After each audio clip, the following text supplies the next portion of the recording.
Hi SUP chicks and SUP blokes. Today I thought I'd do something a little bit different for our video. I feel like I say that every time, but today we're looking at testing out AI and seeing how good it is at finding places to go paddleboarding. So I've decided to use an area of Australia which is not really known for its water sports. It's a mining town which has a huge, one of the largest through ports in the world. So a lot of iron ore comes from the mines and is exported here to the rest of the world. So lots of water about, but not necessarily a great spot for paddleboarding, at least from what I've seen passing through. So we've put AI to the test and we've asked, where is a good place to go paddleboarding in Port Hedland, Western Australia? Now, the interesting thing about this is there's not really a lot of information about Port Hedland as a place other than the fact that it is a huge port. Most tourists coming through the area tend to give it a bit of a wide berth. It's not really known to be an aesthetically pleasing place, I guess, as far as tourists go. So yeah, there's not a lot of information out there. It is a town of about 17,000 people and it is in a region of Western Australia called the Pilbara, which is about the size of Spain, but with a very, very small population, around the 62,000 people, which is really not a lot for an area this size. Our AI search for places to paddleboard in and around Port Hedland has come up with 4 different locations. So the first one that AI suggests that might be good for paddleboarding is the Spoilbank Marina. Spoilbank Marina is relatively new. It opened late 2024. And yeah, it's a really lovely place. They've put a lot of money into it and it looks really good there. The surrounding areas is quite a nice place to go for barbecue or other social gatherings. The water itself is nice and calm, obviously. It's in a marina, there's a breakwater there, so there's not going to be a lot in the way of the prevailing winds or choppiness of the water. It's not a huge marina, and I know that there has been a couple of issues with the slipperiness of the boat ramp getting in and out of the water there. As far as the water itself goes, I think, yeah, it is a good option. However, as far as creatures within the water, we'll talk about that later. An alternative to the Spoilbank Marina is the other side of the Spoilbank. So it's pretty cool. You can drive out along there, along the sand, in the seasons where the turtles aren't nesting and hatching their young. It's quite a popular place for fishing and also kiteboarding or kite surfing when the wind is in the right direction. From what I can tell, the water there is fairly shallow. There is what they call a tidal reef, I believe, underneath the water. So when the tide's out, you can see this and it may create a hazard because the water's quite shallow. But apart from that, again, I'd be a little concerned about the critters in the water. I've had a couple of different people comment to me about shark sightings from the bank itself. So again, it depends on where you are in the water and how deep that's going to be. However, yeah, I would say that those 2 places are fairly good options as far as the water itself. Option number 2 is Pretty Pool. So out of the 4 different options, I would think this is probably the best one. It's the only place in the area that I've actually noticed people going in for a swim. Now, this comes with a caveat. With the tides, Pretty Pool is actually at the mouth of a little river or creek, and as the tide comes in, Pretty Pool is pretty much inundated with water. I would say that that's not the best time to go in there, again with the critters. Well, I say critters, that kind of makes sharks look cute, but really I would say that when the water is deeper, there's more likely to be sharks and potentially crocodiles in there. Look, there's not a lot of sightings of crocodiles in the region, but there are a couple of signs up. So I would say that the best bet for Pretty Pool is if you're going to go in the water there, do it when the tide is low. The other part of that is the tides are quite large here and quite powerful. So if you're in there when the tide's low and the tide starts to come in, it's only going to push you upstream. It's not going to take you on out to sea. I'd also be looking at going in between full moon and new moon so that the tides aren't quite as big. But yeah, essentially Pretty Pool is a pretty nice place. Again, I'll talk a little bit more about the critters later on. So the third option that comes up is Watson's Wharf. Now, this is one of those AI mysteries. It could just be me, but sometimes when I do some work with AI, it comes up with some really random suggestions that can't be validated elsewhere on the internet. So maybe I don't know Port Hedland well enough. However, I've not been able to find a place called Watson's Wharf.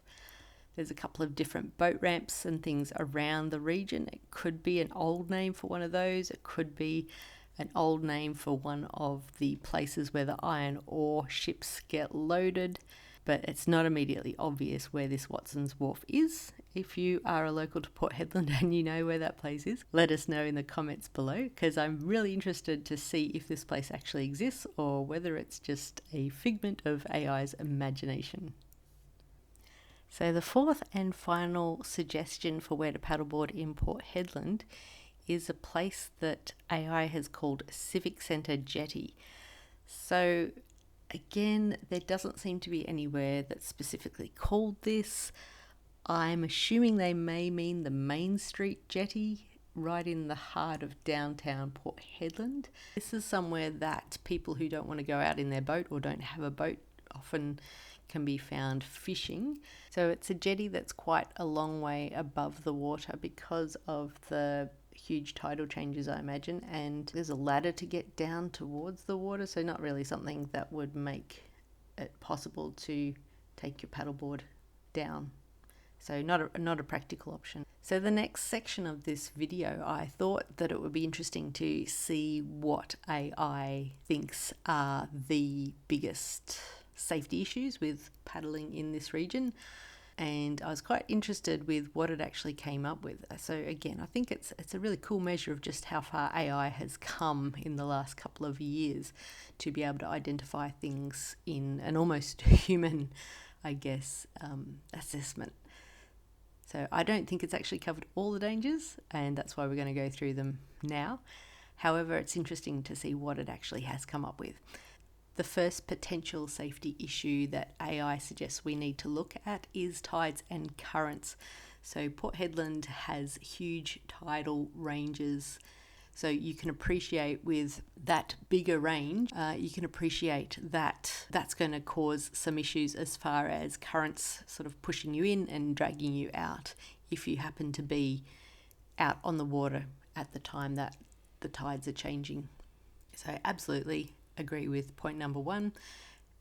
It's very much best, as I said, to probably limit yourself to going to Pretty Pool and doing so when it is low tide. That would be my option for this location.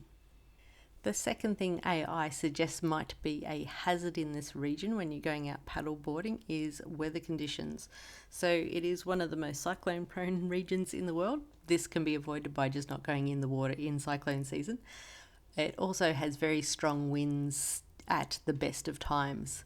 So again, another factor that can potentially put you into a hazardous situation if you're blown away from the shore, which can happen quite quickly in a lot of places around the world. I don't really feel that for a good 9 months of the year. It's a particularly great place to be outside for extended periods of time. It is just so hot. Now, point number 3 is a really good one for AI to have discovered, and that is the marine life. So I talked about the critters before. Now I've done a video about the potential threats to paddleboarders who are paddling in marine environments in Australia. Firstly, we have sharks. They are something which seems to be an ever-present danger, and for the most part I would say are probably the biggest threat. At the end of the day, the choice is yours if you want to go in there. The next one I would say that seems to be a pretty big hazard is jellyfish or stingers. So again, we're in the tropics here. Stingers are a part of life. However, again, that's a seasonal thing. So if you are here more so in the winter, it doesn't tend to create a great environment for stingers to be in the water at that time of year. The next hazard is sea snakes, and I have personally seen a sea snake in Pretty Pool, and I was quite shocked actually. This is the first time I've seen a sea snake in anywhere in the world, in the wild. I know that they are something that tends to be again in the tropical environs. And the last hazard I would say is stonefish. And again, there's been reported stonefish in Pretty Pool. It's not a common thing, and if you wear shoes and sort of shuffle through the water instead of stepping down onto the surface, you're less likely to get stung by one of those. AI has only identified stingers as being an issue, not mentioned any of the other ones, which I would think would be more relevant from what I have seen. So the fourth hazard that AI suggests might be something that you would want to watch for if you're paddleboarding in this region would be boat traffic. And yes, I would very much agree with that. There are some very, very big boats coming in and out of the port. So this is an issue on the main wharf, or the one that AI has called the Civic Wharf. You're quite close to where the ships pass there, and I would say that's another reason not to use that wharf. So hazard number 5 is sun exposure. So definitely if you're out and about, I would say pretty much any time of year, it's great to have one of those UV shirts and a hat, because they block things out totally, and then you can also wear some sunscreen in addition to that. Water quality. I think that water pollution, if anything, would probably only be an issue again at the main wharf if you're going in there, but again, I would think that it's not that big a deal. Point number 7, beware of wildlife. It's good that it has actually identified crocodiles as being a potential concern in the area. As it says, sightings are not common, but at the end of the day, you're better to be in an area that's not somewhere that crocodiles will go for obvious reasons. And of course, AI has come up with the general personal safety, wear your flotation device and go with someone else so you've got help if needed. So yeah, I was really surprised at just what AI came up with from all the information out there on the internet, which I wouldn't imagine is a lot for this location. And yeah, I think AI could be a useful tool for planning paddleboarding trips. I wouldn't rely on it totally. I don't think it's accurate enough at this stage to be able to do that. And I think just like everything, you can't rely on one thing being able to totally take all responsibility off your hands for the choices you make. So thanks for joining us on this interesting delve into the world of AI and how it can be applied to paddleboarding. It's not a combination you would traditionally think goes very well together.